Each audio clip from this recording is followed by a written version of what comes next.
So, are you into thrifting? I like to thrift shop, not only because I like deals, but I also love a good treasure hunt. Yeah. And so most of the time I'm actually not buying anything. I would say that You're just looking. Yeah, and it kind of gives you something to do in a new neighborhood. Go get a coffee, go look at some old, weird, dusty stuff. Sure. Yeah, I also think that one of the keys to thrifting is like, obviously what we're trying to do is separate ourselves from trends generally. Right. Yeah. Which I just kind of think that that's also just like a good thing to do for your wallet, is just like try not to be beholden to the trends, which are quite literally manufactured by our corporate overlords. Right. To try to separate us from our money. And so like one of the things you do when you're thrifting is kind of start to think through things that you like that have nothing to do with trends.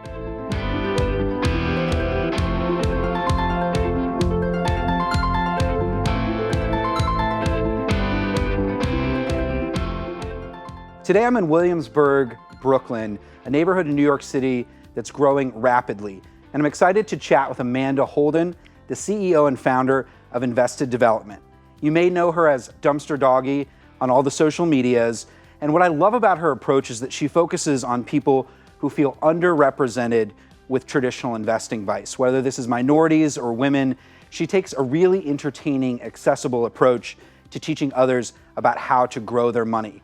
This conversation could go in any number of directions. I've never sat down for a chat like this with her, and I'm super stoked. All right, what's up? Hi. Hi, good to see you. Good to see you. All right, so who are you, Amanda Holden? Who am I?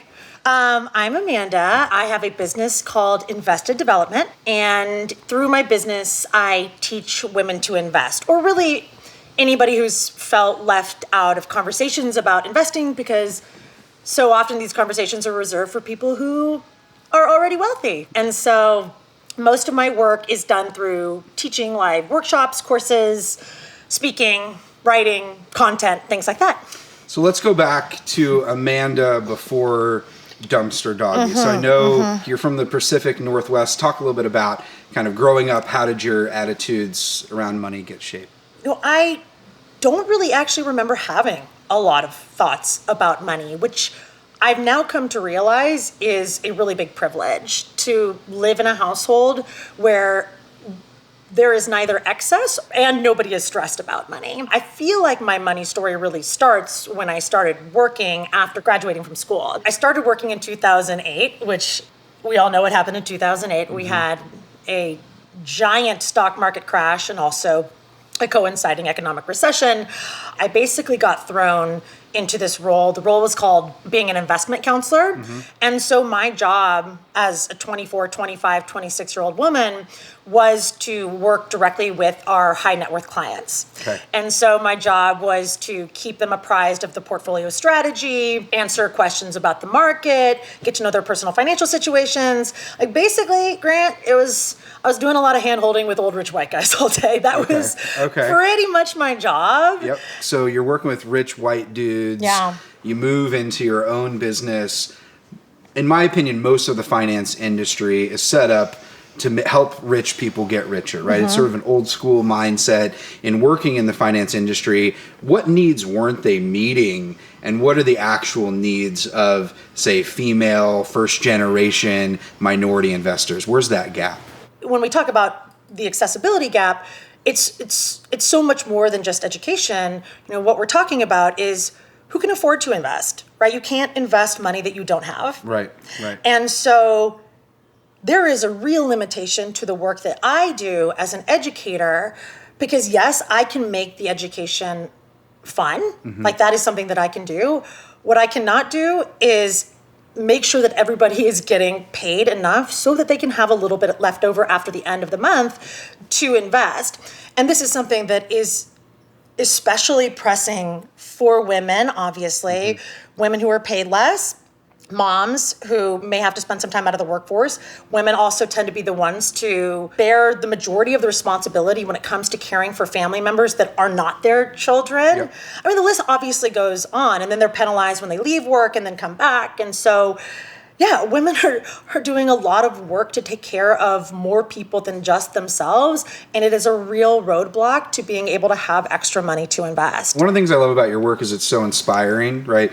you're talking about how you connect investing and talk about it in a language that someone can understand, right? So it localizes it to their own life. But it's also inspiring, it's empowering, it's generative in how you're delivering it, in the humor, in the education. How much of teaching investing do you think it is about actually teaching someone about the nuts and the bolts versus just, hand holding and making sure that they feel like they have, support along the way? There's one thing for sure, and it is that nobody knows this shit, right? Like I always tell my students, like nobody slides out the womb knowing what modern portfolio theory is. That's just not the way that it works. And so what I have encountered and something that's surprising to me is the amount of shame around talking about money. Yeah. Shame that I hadn't started sooner. Shame that I don't know what this thing is.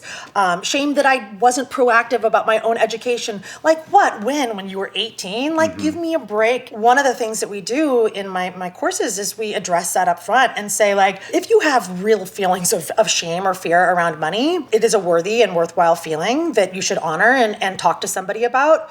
All I can tell you is that you are not alone. You are just not alone. Everybody feels this way. And, right, try not to beat yourself up over it. Like, shame never set a single soul free. And so if what we're trying to do is better our life, I mean, you did it. Right. You're here. You're Right. here. Pat yourself on the back. We're learning now.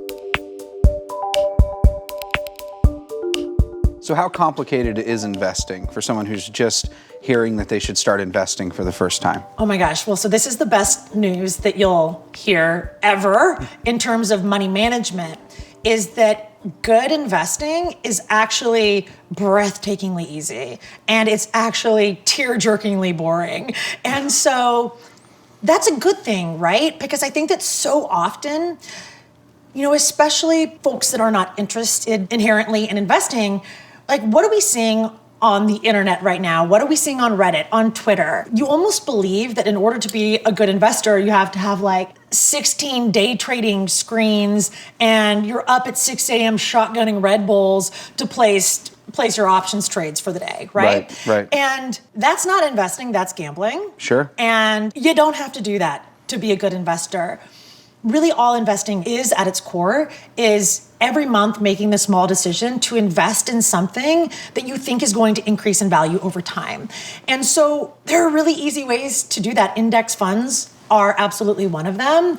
And so it's more about making the effort to actually bake that into your every year plan. How are you thinking about investing in an increasingly uncertain future? Like someone asked me, should I invest in this 2050 index fund? And my first thought was like, what's the world going to look like in 2050? I can't even answer that question. So, I mean, how would you answer that question? It's like the most boring answer, but diversify. Right. Right? Yeah. Hey. There's a stock market, which essentially a 2050 fund is an investment in the stock market. You're basically investing in every single US and international stock that exists. That's what it is. Right. Surprise. Yeah. And so there are the traditional investments that exist in my life. And this is what I spend a lot of time teaching people about, stocks and bonds, right? But so those types of investments, throw real estate in there, like traditional asset classes are absolutely something that I'm investing in, but I don't think that that's really your question. Your question is like, what else? And so other than that, investing in my community is a really big one for me. And then also I make an investment in my mental health so I can stick with it and deal with it all. Yeah, thanks for sharing that. So let's just talk about more traditional investments just quickly. So you said stocks, bonds, real estate. What is kind of the invested development investing philosophy? How do you think about stocks? How do you think about bonds, real estate? And then how do you think about crypto generally? Let's walk down the line. Yeah, okay. So I exist mostly in the space of teaching you about stocks and bonds, which are the two primary asset classes that I think that once you have a really good handle on these two primary building blocks, you can take those lessons and apply them to anything else in your life, whether it's crypto, whether it's NFTs, real estate, whatever. And so a big part of that is understanding the relationship of risk and reward, right? How much risk am I willing to take in this asset class in order to generate some sort of return, right? Stocks and bonds are like the originals. Like they're the Jay-Z and Beyonce, they're the Taco Bell Pizza Hut. It's kind of like the original combo deal that you can get. And so most people are starting to invest for retirement, and they're starting to invest generally within a retirement account. So maybe like either 401k or 403b through work. And so we're dealing with stocks and bonds. And since my primary role as an educator is to get people to take that first step, that's where I spend the majority of my time, is explaining these categories. What I'm not saying is that you can't have a little bit of crypto in your portfolio, and not just because I don't want the crypto bros to come for me on the internet. But yeah, I mean, take a little bit of risk with crypto if you want, but first let's start with the basics. So what about bonds? I'm not a bond investor myself, right? I'm 36. I'm 100%, almost 100% in equities with some alternative assets. Never invested in bonds in my entire life. I think they're outdated. I think they're not useful. The whole like invest your age in bonds advice, at least for me, is like whatever, why even hedge against this type of risk? Are you a fan of bonds? How do you think about bonds? Once again, fan, probably not the right word. Right. But do you have the poster? These are all my favorite bonds. All right. Bonds serve a purpose in somebody's portfolio who is new to investing, because I've seen the way that the stock market can absolutely destroy what somebody has worked so hard on. And so I take the standpoint of actually, especially with new investors, easing them into the stock market if that's what feels more comfortable to them. Because the most important thing for any new stock market investor is that they stick with it, right? If you're going to play the game, you got to play the whole game. And that also means the downturns, which are inevitable and will happen. Right. And if having 20% of your portfolio in bonds is going to make you be able to do that, if it's going to act as a psychological cushion and keep you hanging on through the volatility that we know exists in the market, then to me, it's worth it. How do you think about, risk in investing and in your own life? Generally speaking, I would say that I'm a little too fond of risk.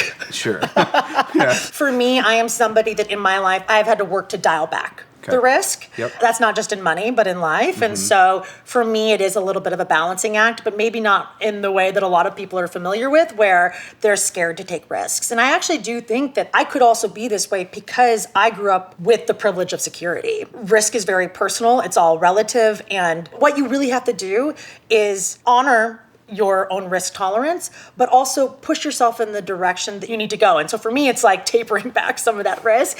And you could argue that moving to New York City was maybe too risky of a move on all fronts.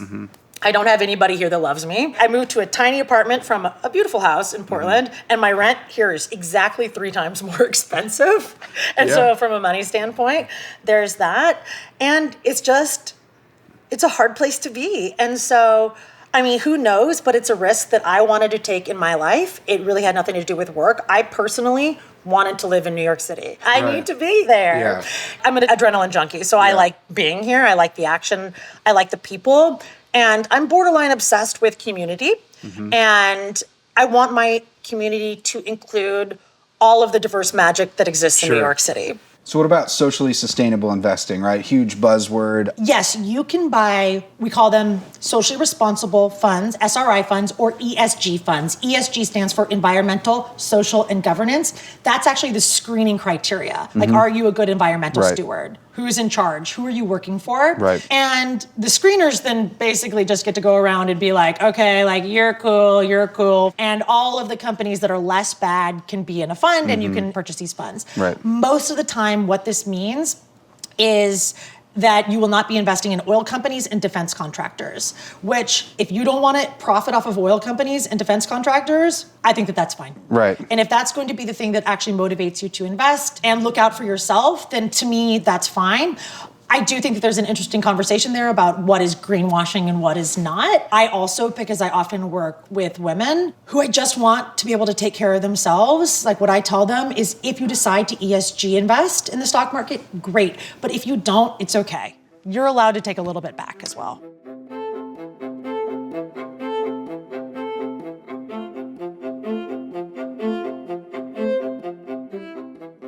I mean, when we're talking about the different ways that I'm investing outside of the stock market, what do you view as your big ways that you invest aside from index funds or whatever?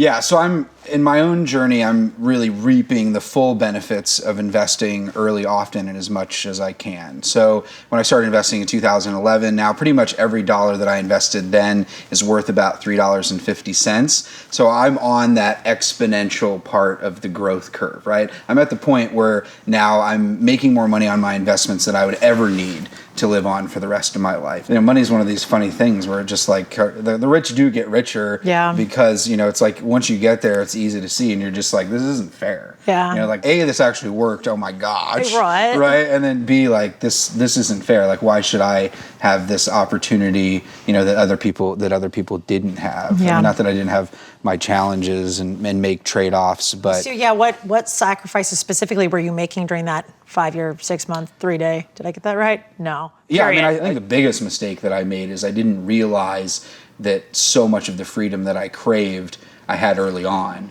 right? I was starting from completely broke, but once I had $100,000 saved, it was like, yo, like chill out, like go enjoy that, or go, you know, to that sports event, or go to that concert. Like, you don't have to just focus on this. And I think a lot of people have so much of the freedom that they seek, they just don't realize it. Or when they do acquire the freedom, they don't take advantage of it, right? It's the same reason why, like, if you have $100,000 net worth and you're like stressed about money all the time, it's sort of like, okay, what placeholder is money holding in your life? Like, what's actually going on here? Because I think it's really easy in our lives to just chase something than it is to actually stop and do the work that we've been putting off. So the last question, what does financial freedom mean to you? Not having to do this. There we have it. Thank you, everybody. Thank you, everybody. No, and it just really means getting to do only the work that is meaningful, and to repackage that in a slightly nicer way, like financial freedom is the freedom to not have to talk about finances or to have to think about your finances. And that's truly aspirationally where I'm trying to be, because that would be the dream. Like I said, I don't love Roth IRAs. I don't love index funds, but I love that we can potentially use them as a tool to get to a place where we don't have to think about them anymore. I love that. I love that. Well, thank you so much for hanging out with us and sharing all your wisdom and all the work that you do. And it's just a joy to be on this journey with you. And I wish you nothing but success and peace in your future. And thanks for being here. Thank you so much for having me.